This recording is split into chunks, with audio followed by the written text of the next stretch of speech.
Hi everyone, my name is Nila Uthirasamy, and today I will be presenting a scoping review on the pediatric literacy promotion intervention called Reach Out and Read, otherwise known as ROAR.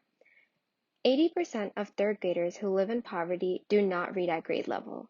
This is concerning as third grade reading proficiency strongly predicts high school graduation and other markers of well-being. Given their near universal and regular contact with young children, pediatric primary care professionals have a unique opportunity to promote literacy development. Reach Out and Read is an evidence-based primary care literacy promotion intervention. During a child's well visit, the pediatric healthcare professional provides guidance on shared reading and gives families a developmentally appropriate book to take home. ROAR serves 4.5 million children across the United States, with a quarter of these children coming from low-income families.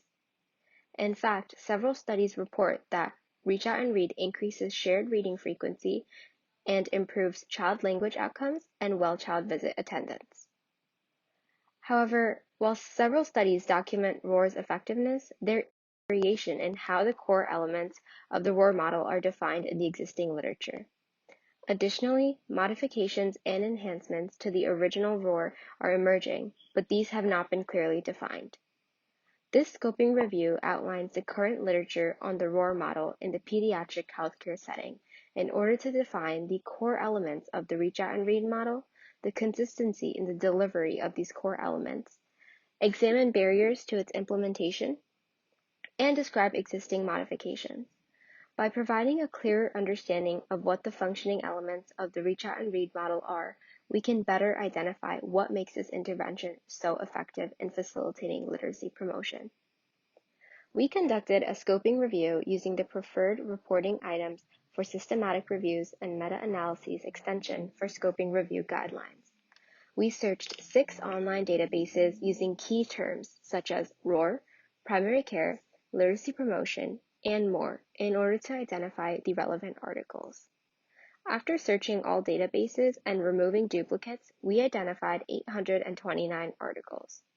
All of these articles were screened by 2 independent reviewers to ensure titles and abstract met the eligibility criteria. For this review, the eligibility criteria were that the article focused on the ROAR intervention in a healthcare setting, the study took place in North America, and was published in English in a peer-reviewed journal.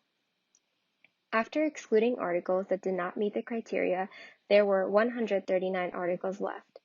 As shown in Figure 1, the remaining articles' full text were reviewed for eligibility, and 81 articles remained in the final inclusion of this review. After finalizing our articles, our team developed a data extraction form to gather information on key data areas from each article that was reviewed. Using this form, we gathered information on key areas such as study design, the ROAR model described, outcome measures, modifications to the model, and barriers to implementation. Using the data extracted from the articles, we identified strengths and gaps in the existing literature. Thus far, 81 articles have undergone data extraction.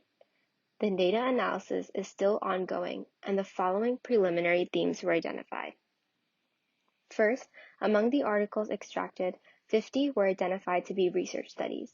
The research studies analyzed were found to differ in their description of the ROAR model in the introduction in comparison to the description of the ROAR model implemented in the methods. As Table 1 shows, we found that 14 studies described the way ROAR was implemented in their methods, but failed to define the ROAR model in their introduction. On the other hand, 10 studies defined the ROAR model in the introduction, but failed to describe how ROAR was implemented in the study. 26 studies were found to provide descriptions of both the ROAR model in the background as well as what was implemented in the methods. Further analysis on how this model is described in each of the articles will be looked into to determine consistency across these studies.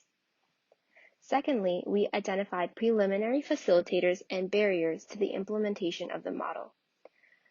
Facilitators included partnerships with other organizations, like libraries, which helped clinics gather books, provide literacy resources to parents, and allowed for a steady stream of volunteer readers. In addition, caregivers trust in physicians played a role in their receptiveness to anticipatory guidance about reading. On the other hand, the biggest barrier to the implementation of ROAR was a lack of funding. This made it hard to gather the appropriate books for the children. Furthermore, providers stated that there was not enough time during the well-child visit to deliver ROAR. Among clinicians who did deliver ROAR, there was a lack of consistency in implementation. Lastly, we identified ways in which clinics enhanced and modified the existing ROAR model. Several clinics had a library that families could access during any kind of visit. In another clinic, the ROAR model involved the physicians writing a physical prescription for parents to read together, while another used electronic alerts in their EMR system to remind clinicians to deliver the reach out and read model. In terms of future directions, we will complete our final data analysis and use the extracted data to define the core elements of the model and examine the consistency of their delivery. We will also further examine the barriers and facilitators to ROAR's implementation and identify the gaps in the existing literature. The results of this scoping review will help inform future research to ensure consistent and optimal implementation of the Reach Out and Read model in pediatric healthcare settings. I would like to end by thanking my PI, Dr. Jimenez, for encouraging my research throughout the years, along with my team for helping make this project possible, and for Project Super for this support and this opportunity. Thank you.